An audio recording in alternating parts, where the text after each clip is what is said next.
A co mnie obchodzi jakaś jebana szmula? Grzesiej, co? Ty masz mój hajs? Ty, może mam, może nie mam, chuj ci do tego. A chcesz w ryj? Kurwa, znowu zaczynasz jak wczoraj? Chcesz? Może że chcesz? Ty, co jest? Co jest? Co się stało? Ty, dzwoń po karetkę szybko. Dziewczyno, co ci jest? Ej, ocknij się. Ocknij się, mówię do ciebie.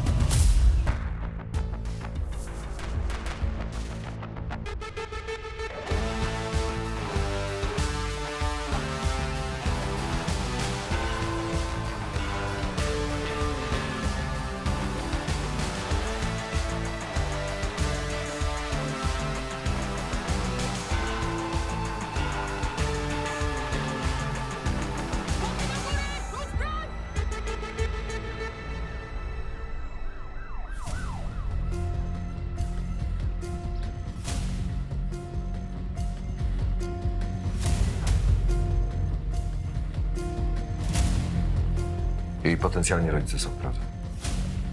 I co? Jak zareagowali? Nie powiedziałem im, że to ich córka. Nie chciałem ryzykować. Zaginęła 4 lata temu. Dobra, to ja ją wstępnie przesłucham, zanim tam ci się pojawią. Może lepiej ja to zrobię, a ty zajmij się rodzicami. Bo... Mam córkę w jej wieku. I co? Będziesz dzięki temu w stanie zachować spokój? Będzie mi łatwiej. Łatwiej niż tobie. Nie masz dzieci. No nie.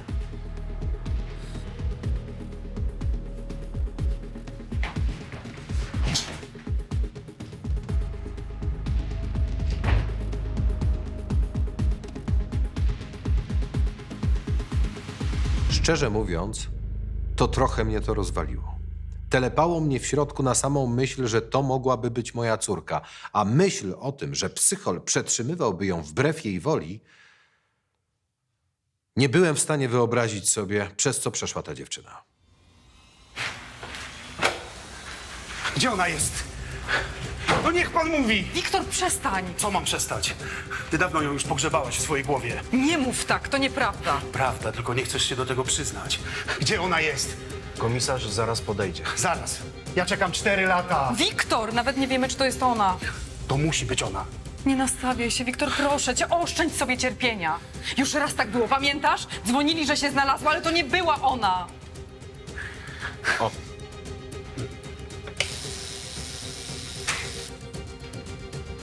Państwo Lis. Tak. Zapraszam. Proszę.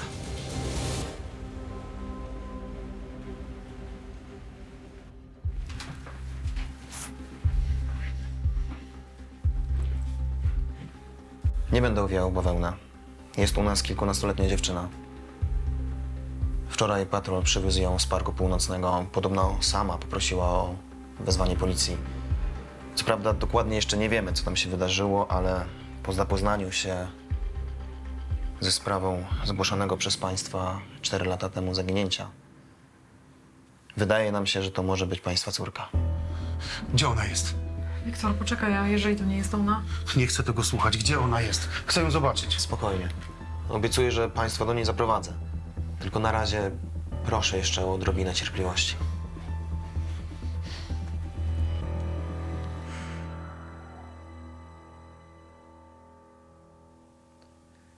Pamiętam ten dzień. Pamiętam bardzo dobrze.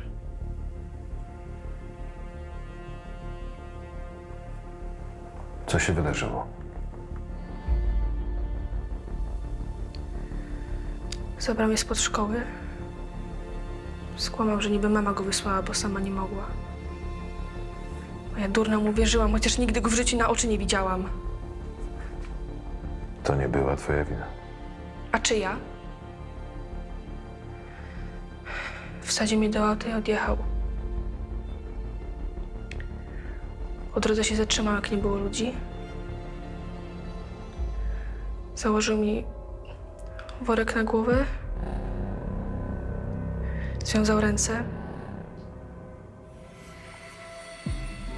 Ze strachu kompletnie nie mogłam się ruszać, tylko płakałam i oberwało mi się za to. Spłakałam się jeszcze mocniej, to mi przywalił mocniej. Potem już była piwnica.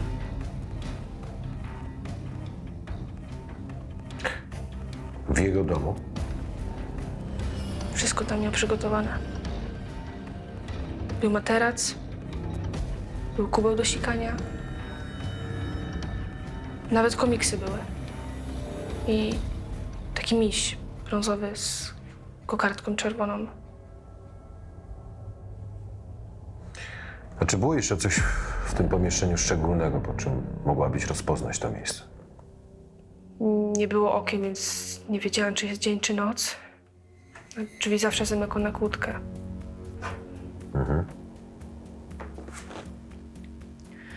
Przez pierwsze tygodnie w ogóle się do mnie nie odzywał. Błagałam go, to się obiecywałam, że nikomu nic nie powiem, tylko niech mnie wypuści.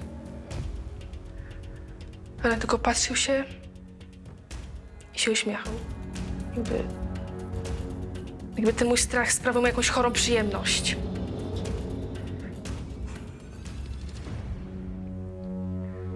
Czy moi rodzice już wiedzą? Tak, pewnie już tutaj są. Potem przestałam już prosić i błagać, tylko rzucałam się i biłam, jakbym chciała zabić. A on jak na to zareagował? No, on po prostu patrzył i się uśmiechał, jakby ten mój strach go bawi w jakiś sposób.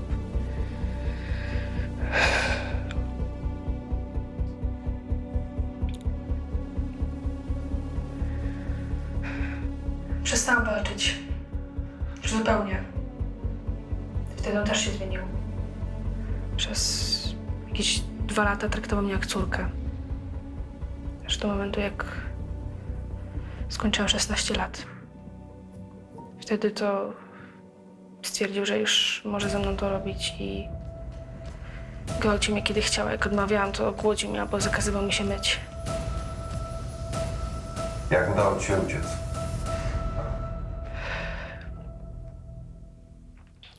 Dzisiaj mam urodziny. Jak co roku zabrał mnie na przejażdżkę samochodem. Po jakimś czasie zdjął mi worek z głowy, żebym chociaż raz do roku mogła sobie zobaczyć świat.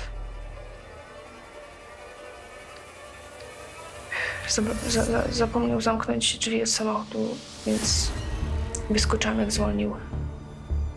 Gonił cię?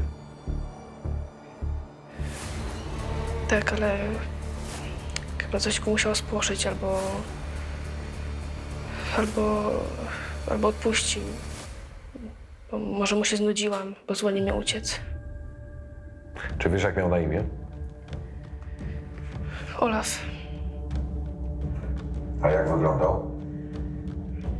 Taki normalnie, tak trochę starszy od pana. Taki siwy, obrzydliwy.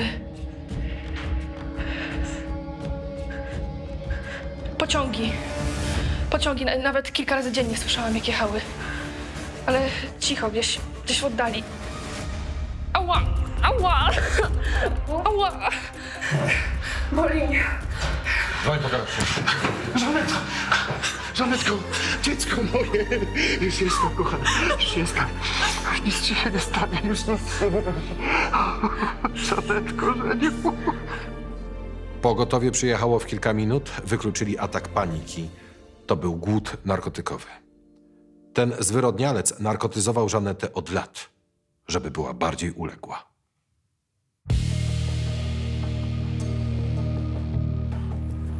A w jednym takim magazynie motoryzacyjnym to czytałem, że się samochód myje od góry do dołu, żeby lakieru nie porysować. I że w ogóle mycie takie na podwórku to jest mega nieekologiczne.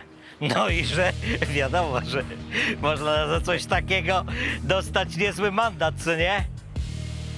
To znaczy, wiadomo, że pana hrabi to nie dotyczy, bo pan hrabia jest poza prawem raczej, nie?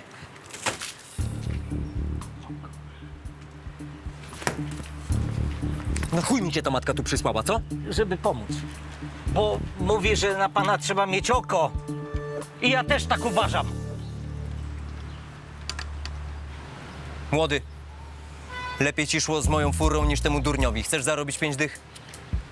No chcę, no ale no samochodu to myć mi się nie chce. Ale za to mam pytanie. Jakie?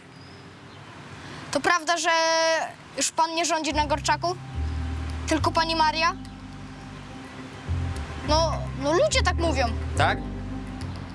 Kto tak mówi? No ludzie, mówię przecież.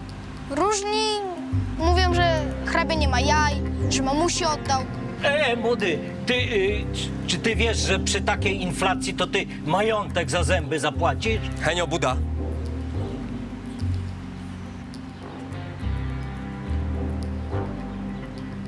To pójdziesz teraz do tych ludzi i powiesz im, że po pierwsze są jaja, o których się nie gada. Po drugie, moje jaja są tam, gdzie były. Po trzecie, na Gorczaku nic się nie zmieniło i rządzę ja. Ja.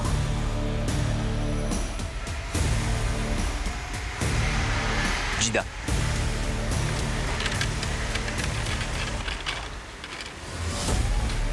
A ty dygasz do mojej matki i mówisz jej... Sam jej powiem. A ty myjesz moje auto od góry do dołu, żeby lakieru nie porysować.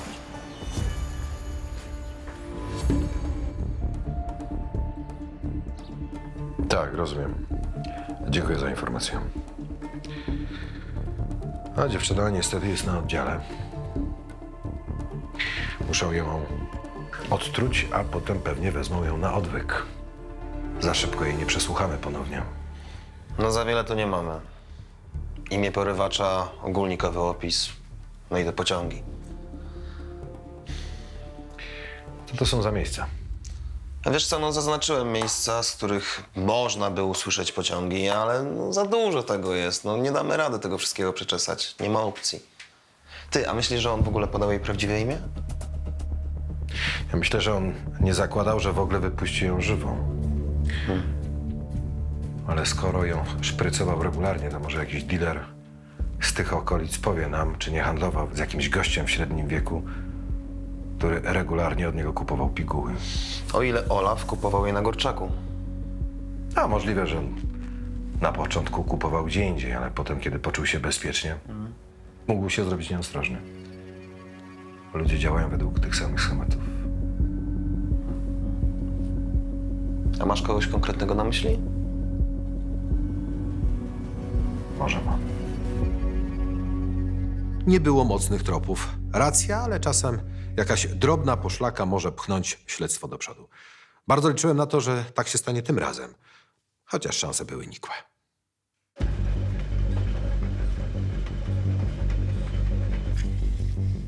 Znowu ociąga się z ratą długu. Pewnie zapomniał, że z potocznymi się nie pogrywa. Będzie dobrym przykładem dla tych z Zielińskiego i z Rejmonta. Czyli, że co? Standardowy zestaw do niego wysłać. Dobitnie przypomnij mu o tym, że jest śmiertelny. Wyślij tylko Rudego. Złamanie jednej kończyny dolnej wystarczy. Dłużnik nie odpracuje długu bez obu nóg. Tak ważne rzeczy beze mnie ustalać? To nie było przeciwko tobie, Marcin. Nic o nas bez nas. Mordę, sprawdź, czy cię nie ma przy barze. Gdzie? Jeszcze nie skończyliśmy omawiać naszych spraw.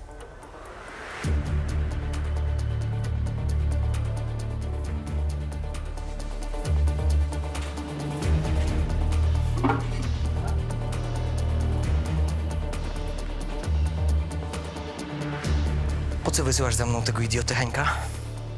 O tym będziemy teraz rozmawiać? Wchodzisz tutaj, zachowujesz się jak gówniarz, a my tu pracujemy z mordą. O, właśnie. O tej twojej pracy musimy porozmawiać. O niczym nie będziemy rozmawiać.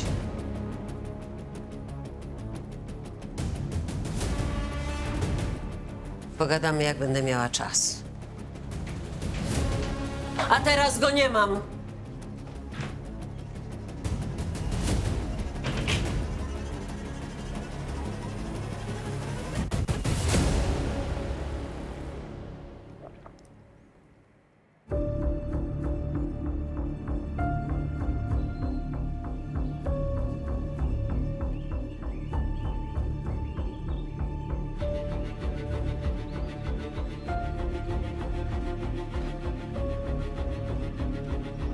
Cześć, co tam?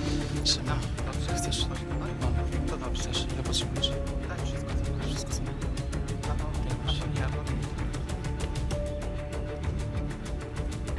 co Smakowało ci? To tyle. No, tak. Dobre jest, dobre jest. No. Masz to? Podaj, podaj. Co? Następnym razem się widzimy, tak? Kiedy? Jeszcze jakbyśmy coś lepszego. Dobra, coś wymyślę, okej? Okay? Coś skombinuję. Stój! Stój! Stój, powiedziałem. Co do kurwy? Stój, nie szarp się. Nie szarp się, powiedziałem. Facet koło 50. Kupował na tym terenie towar. Od 2 lat to samo. Coś wiesz? Nie mam pojęcia, jakie mówisz. Nie masz pojęcia? Nie mam pojęcia. GHB, ketamina, fluny. Nie wiem, o czym mowa, Pało. Tak, o co może ci zobaczymy, co masz w kieszonkach, co? Spierdala. Łapy, łapy!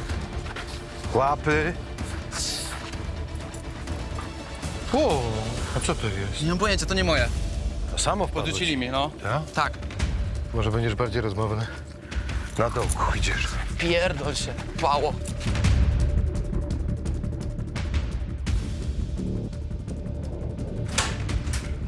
Mam dealera.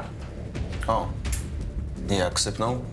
Nie, ale jak posiedzi na dołku, to na pewno coś powie. Co masz? A wiesz, właściwie może coś mam. W pobliżu torów jest tylko jeden sklep z komiksami. Podałem właścicielowi rysopis Olafa.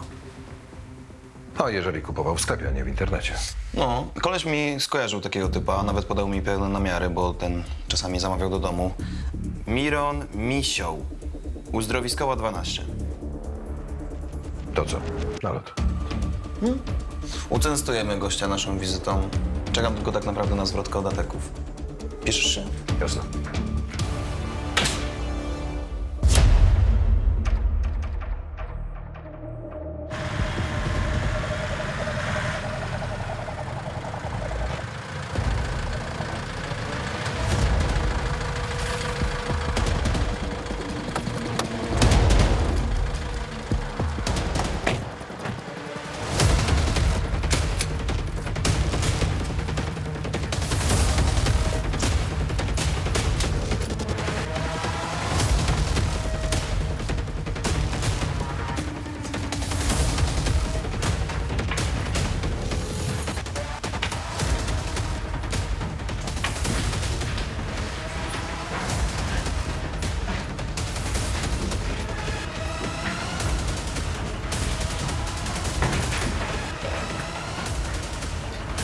Boże, co tu się dzieje? Jest pani sama? Ktoś tu jeszcze jest? Nikogo, jestem sama. Nikogo. Nazwisko. Halina, Misioł, Halina Misioł. Gdzie jest pani syn? Gdzie jest Miron? Miron nie ma go tutaj. Jest w Stanach od 5 miesięcy. W Stanach Zjednoczonych?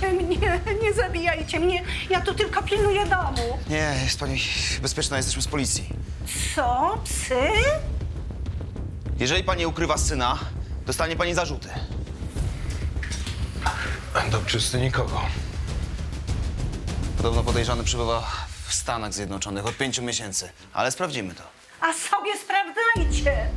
Mało mi serce nie stanęło. To ja was pozwę, psy pieprzone. Dziękuję panowie.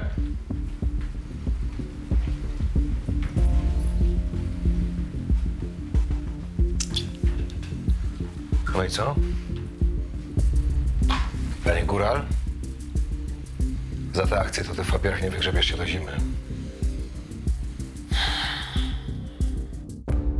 Komisarz Byrcyn spod Samiuszkich Tater nie sprawdził w żaden sposób, czy jego podejrzany był w mieście, zanim urządził wjazd całej kawalerii do jego domu.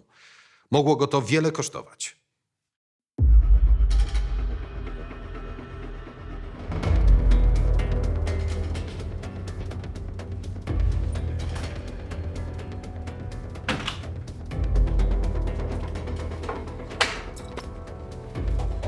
A ty tu? Porozmawiamy?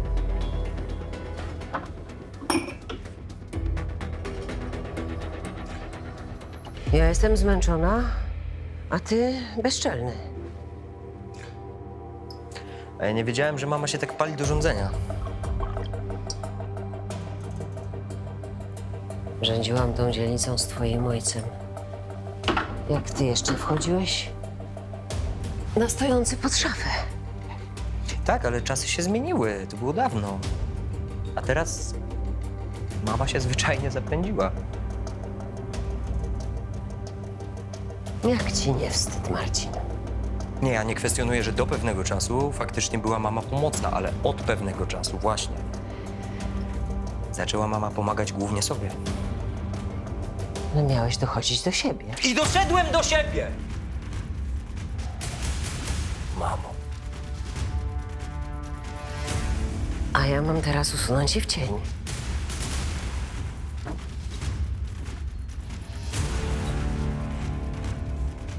Jesteś dla mnie ważna, to za mało.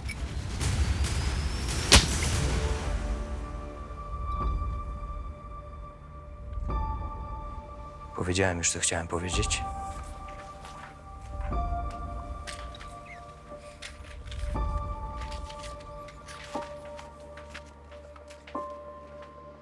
A ja mam się podporządkować.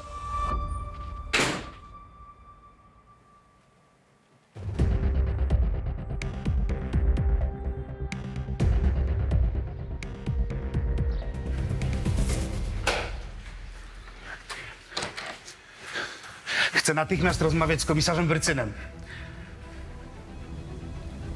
A, to pan. Kogo innego bym wysłał na koniec kolejki. Już go wzywam.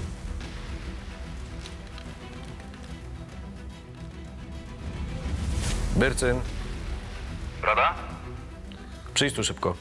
Już idę. Momencik.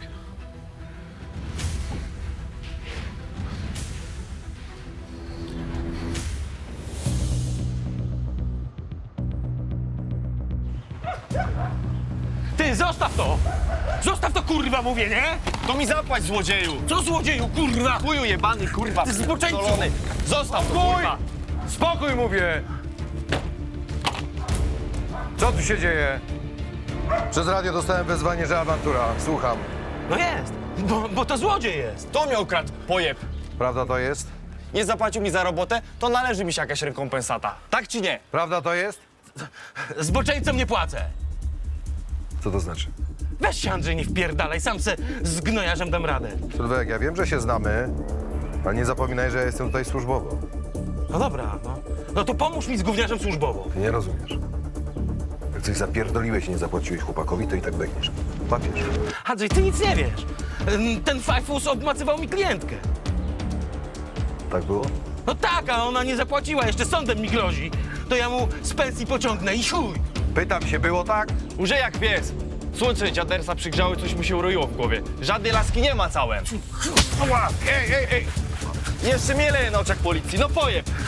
Pogadamy na komisariacie, zamknij warsztat. Idź i zamknij warsztat. Zapraszam pana do radiowozu.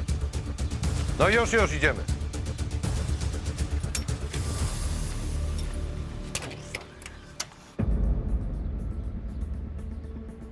Widziała go. Kto? Widział kogo? No moja Żanetka widziała tego zboczeńca. Gdzie? To było w nocy w szpitalu. Widziała go nad swoim łóżkiem. Nie, to jest niemożliwe. Przecież łóżka pilnuje mundurowy. Widocznie źle pilnuje. Pilnuje jak trzeba. A może pana córce się przyśniło? Wie pan, to jest normalne po tym, co przeszła, że może mieć koszmary, a w takiej sytuacji czasem trudno jest odróżnić jawę od snu. Albo się jej przywidział. Ma syndrom odstawienia, w końcu szprycował ją tyle lat.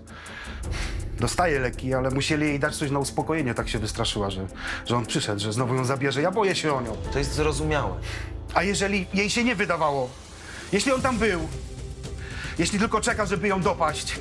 Może on myśli, że to jego własność, albo chce ją uciszyć, żeby go nie rozpoznała? Dobrze. Jeszcze dzisiaj wyślę dodatkową ochronę do szpitala, żeby mieć pewność. Tylko o to mi chodziło. Dzięki. Dobra, to po kolei. Ta cipa naściemniała, że ją niby obłapiał, żeby nie zapłacić. Jeszcze specjalnie czekała, aż szef będzie na zapleczu, żeby aferę zrobić. Pan serio myśli, że czekałbym na szefa, żeby pomolestować klientkę? No nie brzmi to logicznie. I jeszcze przez tą cwaniarę mam nie dostać wypłaty? Nie ma takiego wała!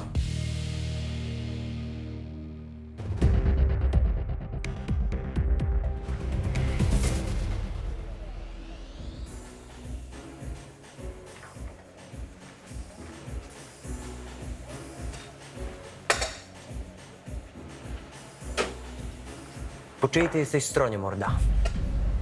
Po stronie potocznych, wiadomo. Tak. To słuchaj, ja jestem wdzięczny matce za to, co zrobiła, ale teraz wszystko wraca do normy. Jest po staremu. Ona ma ten klub i rządzi tutaj, ale tylko tutaj. Tak jest, szefie. A Gorczak należy do mnie. I twoja dupa też.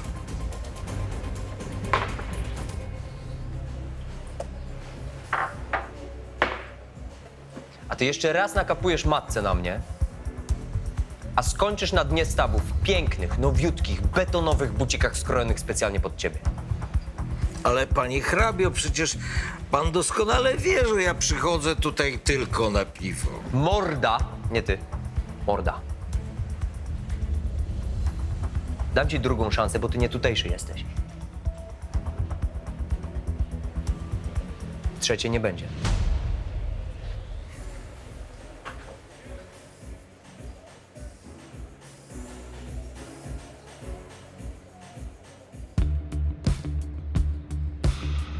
To ty mi nie wierzysz, tak? Tylko temu Szczylowi? Sylwek, taka jest moja robota. Jeżeli nie masz nic sobie do zarzucenia, no to nie masz się czego bać. Jak było?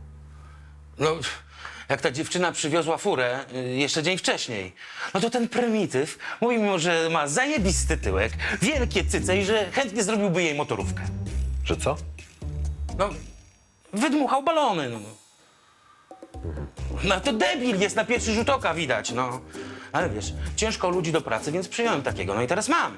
Nie zapłacę mu, słuchaj, ani grosza, niech spieprza z mojego warsztatu, póki ma jeszcze wszystkie zęby. Bez dowodów mam związane ręce, a musimy znaleźć tę kobietę. Wiesz chociaż, jak ona się nazywa? Nie, no ale pamiętam rejestrację. Weź pisz. NG 30 12 33.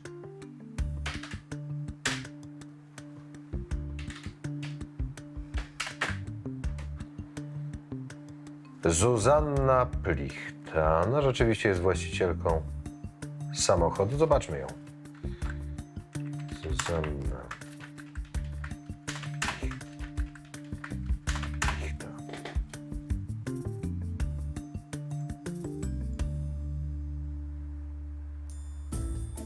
A to ciekawe.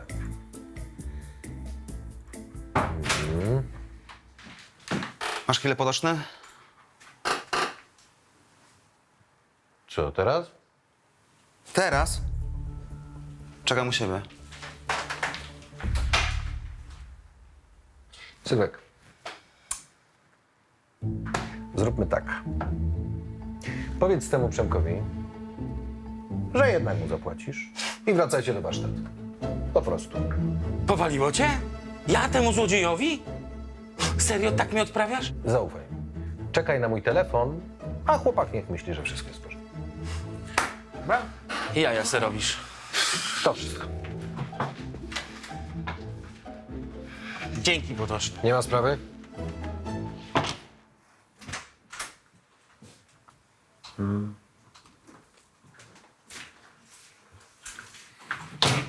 Myślałem, że coś pilnego, a tu widzę smacznego. Dziękuję. Dałeś spokój. Od wczoraj nie byłem w domu, no coś do gęby trzeba włożyć. Dobra, co jest konkret? Słuchaj, mam plan, jak przyskrzynić tego zwyrola. No bo pomyśl, jeżeli on nie uciekł z Gorczaka po tym, jak ta dziewczyna mu zwiała, to pewnie będzie chciał ją odzyskać. Albo uciszyć na amen. Gdybym był na jego miejscu, to chciałbym być gdzieś blisko, mieć na nią oko, żeby w odpowiednim momencie ją capnąć, kiedy wszyscy stracą czujność. Chcę ją wykorzystać, Jako przynętę, dobrze rozumiem? A masz jakiś lepszy pomysł? Ta dziewczyna jest w szpitalu. Przeżyła 4 lata piekła z tym sukinsynem. Chcesz jej zafundować kolejną traumę? Ona już nie jest w szpitalu, rodzice ją zabrali do domu. To jest jakiś makabryczny żart. Ty w ogóle masz sumienie? Ja mówię poważnie. Ty oszalałeś. Słuchaj, Potoczny.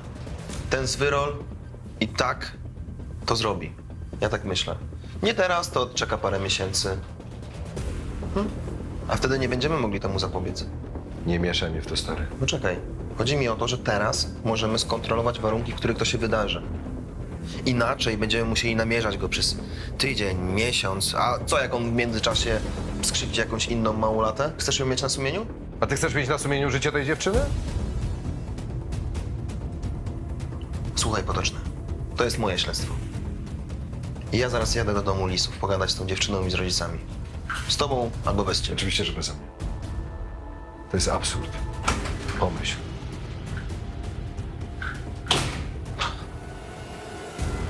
To nie było niedorzeczne. To było chore. Miałem pewność, że jeżeli komisarz Byrcyn przedstawi swój absurdalny plan ujęcia porywacza rodzicom tej dziewczyny, to trzeba będzie wysłać po niego karetkę. Pan oszalał, tak? Przedwczoraj odzyskaliśmy córkę. Po 4 latach. Uciekła z rąk tego potwora. A pan chce ją narażać na takie niebezpieczeństwo? Ja zdaję sobie sprawę z tego, jak to brzmi. Ale ten psychopata prędzej czy później na pewno tutaj się pojawi. No to nas pilnujcie. W dzień i w nocy. A teraz niech się pan stąd wynosi, bo nie ręczę za siebie. Proszę to sobie przemyśleć. Naprawdę chcecie być pilnowani przez cały czas? Tygodnie, miesiące, no nie dłużej, no bo na lata nie mamy budżetu. Jeżeli pan natychmiast stąd nie wyjdzie, złożymy na pana oficjalną skargę, pana przełożeni się o tym dowiedzą. Ale teraz jest na to najlepsza szansa, na gorąco, żeby go dorwać. Wynoś się natychmiast! Dobrze. Ale proszę to sobie jeszcze... Wyjdź! Już! Chcę to zrobić. Ale Żanetko, coś ty... Ty nie wiesz, co ty mówisz. Inaczej to się nigdy nie skończy, tato. Zawsze będę myślała, że gdzieś tam jest, że znowu mi to zrobi. Żanetka, proszę cię. To ja was proszę. Błagam, dajcie mi szansę na normalne życie. Dobrze. Ale chcemy wiedzieć wszystko. Krok po kroku. Jak zamierzacie to zrobić?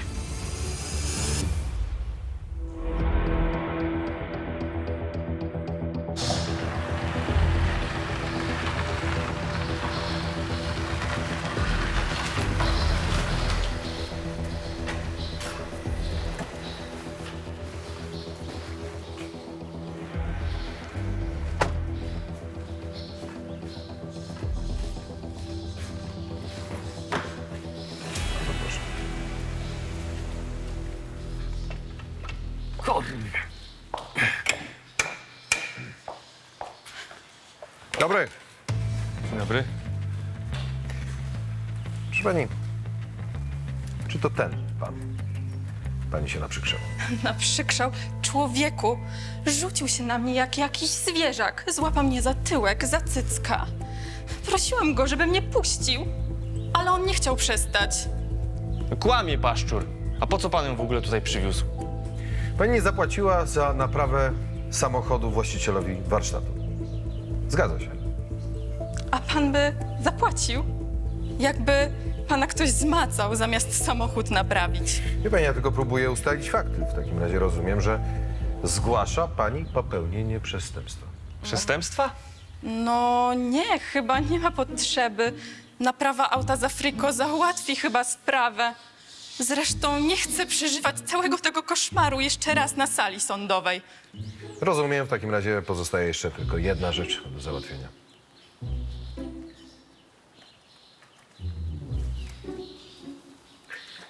Proszę bardzo. Co to ma być? To są zdjęcia pani Zuzanny z mediów społecznościowych. To sobie przejrzę. To znaczy, że oni się znali? Ja pierdolę. Ty niczego kurwa nie potrafisz dobrze zrobić? Nie wiem skąd te zdjęcia, przysięgam, panie władzo. To musiał być jakiś haker. Wyrzucił mnie na Wola specjalnie. Hak? A po co miałby coś takiego robić? No jak to po co? A może to był on? On, żeby Przemkowi nie zapłacić. Durna Pipo, miałaś skasować te zdjęcia. Ej, no wiesz, wczoraj byłam na imprezie, zabalowałam. Geniusze, kurwa! Ludzie, trzymajcie mnie! Większych debili w życiu nie widziałem! To się nazywa wyłudzenie. Można za to dostać od pół roku do 8 lat. Zapraszam Państwa do radiowozu i proszę niczego nie próbować. Jak będziemy jechać? Dzięki, podoczny. Za co? To moja robota. Stawiam flaszkę. To byłaby łapówka, ale wypij moje zdrowie. Wypiję na pewno. Kurwa. Bardzo proszę.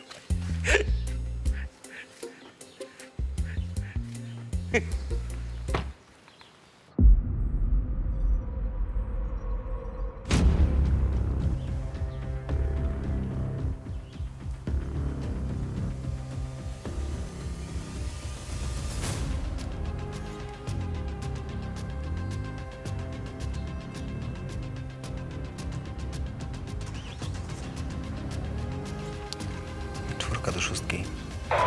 Mów, czwórka. Rodzice opuścili posesję. Przyjął. Widzimy ich. Głupi nie jest, nie przyjdzie.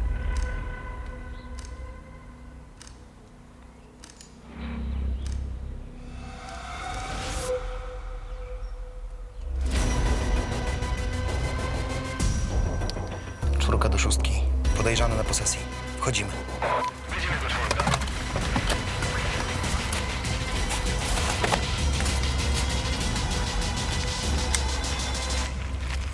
Musisz do mnie wrócić, bo tutaj przyjechałem po ciebie. Ja rozumiem. Stój, policja! Puść ją! On ma problem! Albo moja, albo Werfer!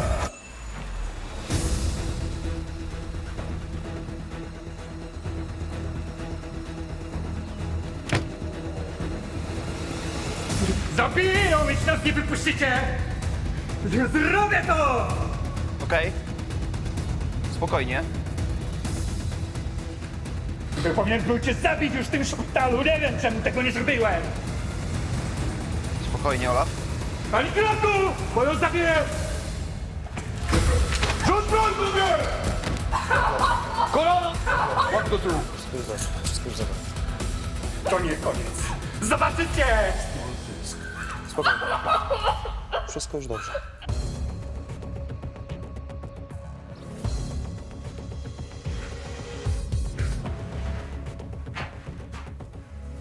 A miał czy nie być na akcji? Skąd ta zmiana? Co?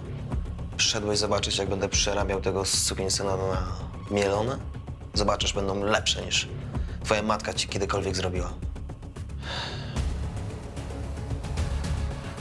Nie lubię mielonych, ale powodzenia. I nadal uważam, że to był bardzo zły pomysł. Potoczny. Powiedz mi, jak taki glina jak ty jest tutaj tylko dzielnicowym? To chyba nie z wyboru, co? Ty sobie zdajesz sprawę, że ta dziewczyna przez ten twój pomysł mogła zginąć? Obchodzi cię to w ogóle? Obchodzi. Zdajesz sobie sprawę, że wystarczyło, że temu skurwysynowi drgnie palec na spuście i ta dziewczyna nie żyje? To była atrapa. On nigdy nie miał prawdziwej broni. Wiesz, jak to jest. Kto nie ryzykuje, ten...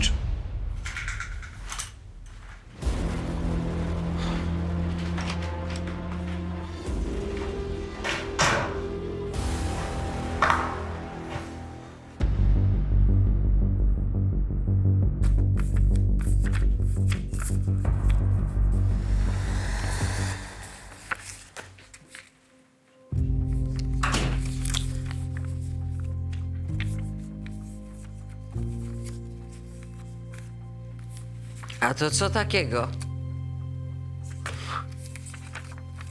Zrobiłaś już swoje. Mamo, nie chcę cię narażać. Chcę, żebyś dobrze się bawiła, prowadząc klub, ciesząc się Starością.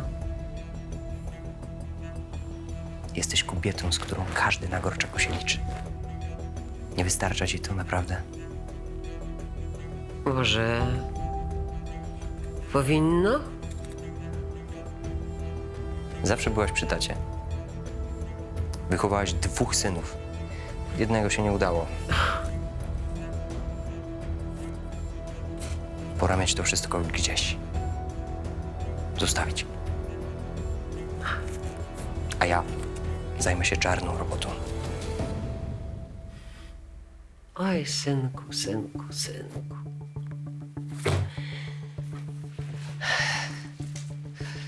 Nigdy się nie czułam tak dobrze jak teraz. Ta władza. Wiem.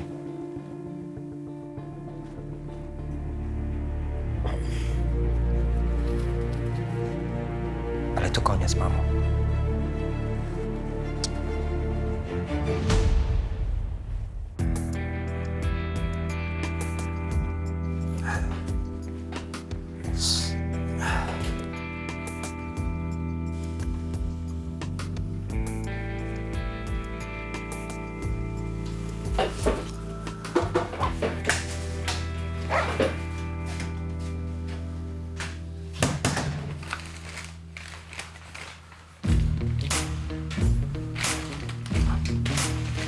A co z kodeksem służbisty? Nic. Dzisiaj ja stawiam. Chyba, że tak.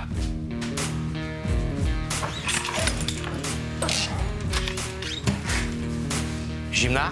Zimna, zimna.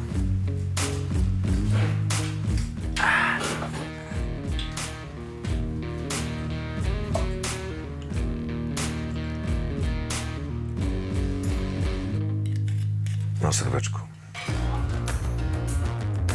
Ogórego? Twoje zdrowie.